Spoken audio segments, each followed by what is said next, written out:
చెలి మనసే శివధనుసైనది, తొలి చూపుల వశమైనది, వలపు స్వయంవరమైనప్పుడు గెలువనిది ఏది? ఒక బాణము ఒక భార్యన్నది, శ్రీరాముని చిరయసమైనది, శ్రీవారు వరమిస్తే సిరులన్నీ నావి.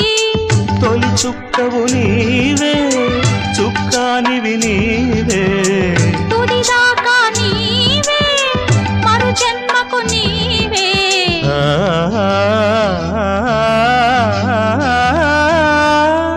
జానకి కలగనలేదు రాముని సతి కాగలనని ఏనాడు, రాముడు అనుకోలేదు జానకి పతి కాగలనని ఆనాడు.